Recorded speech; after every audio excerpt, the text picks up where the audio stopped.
Salut à tous, je vous présente aujourd'hui une nouvelle feature d'Adobe Premiere Pro CC. Elle va vous permettre de faire de superbes ralentis jusqu'à 600 images secondes sans plugin. Alors le résultat est tout simplement bluffant. Pour réussir ce ralenti fluide, Premiere Pro CC embarque depuis sa mise à jour de novembre 2015 une nouvelle techno appelée flux optique. En gros, Premiere va générer des images virtuelles entre les images réelles, en vectorisant le déplacement de chaque pixel entre deux vraies images consécutives. Vous verrez tout à l'heure, c'est super simple à mettre en place. Avant tout, je vais faire un petit point sur les ralentis, parce que j'ai entendu un peu tout et n'importe quoi. Il y a deux types de ralentis, il y a le ralenti matériel et le ralenti logiciel. C'est un peu comme les zooms optiques et numériques. Le ralenti matériel, on va l'obtenir avec une haute fréquence d'image. Par exemple, si je tourne à 60 images secondes, une seconde de rush à 60 images secondes, je vais pouvoir obtenir un ralenti de 2 secondes avec une vitesse divisée par 2.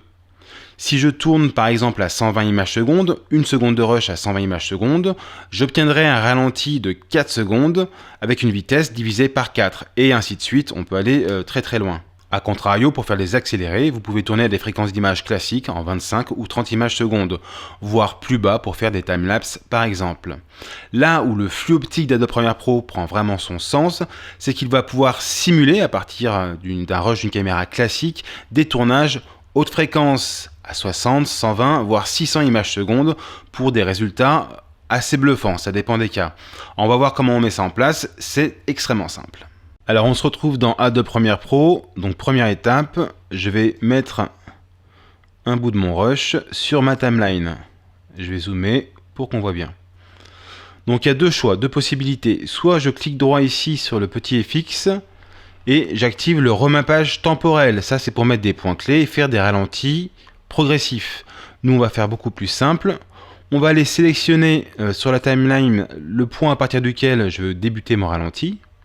Par exemple ici, quand la vague, hop, commence à se retourner, je sélectionne ensuite le cutter ici même et je coupe le rush que je vais mettre en ralenti. Hop, voilà, je l'arrête ici. Je ne le fais pas trop long parce que ça met beaucoup de temps à calculer. Ensuite, la manip, elle est très simple pour ceux qui connaissent déjà les ralentis. Clic droit sur mon rush. Je vais dans vitesse durée.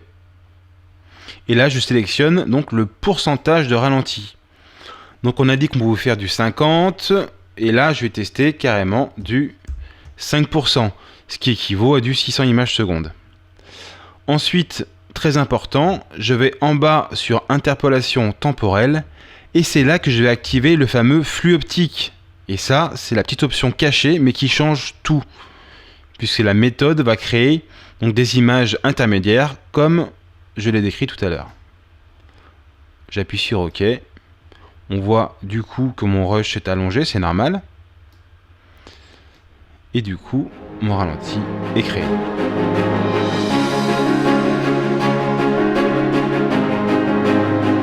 Si la techno de flux optique est puissante, elle n'est pas magique, il y a des limitations.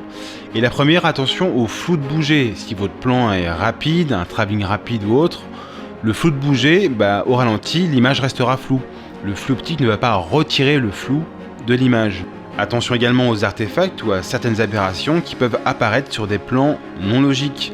Du fait même de la techno employée, des points comparés dans l'image, sur certains plans, voire sur les bords d'image, le flux optique aura du mal à travailler correctement. Pour finir, si les résultats sont souvent assez bluffants, il faudra prendre son mal en patience, car les calculs de rendu sont souvent très longs. Checks!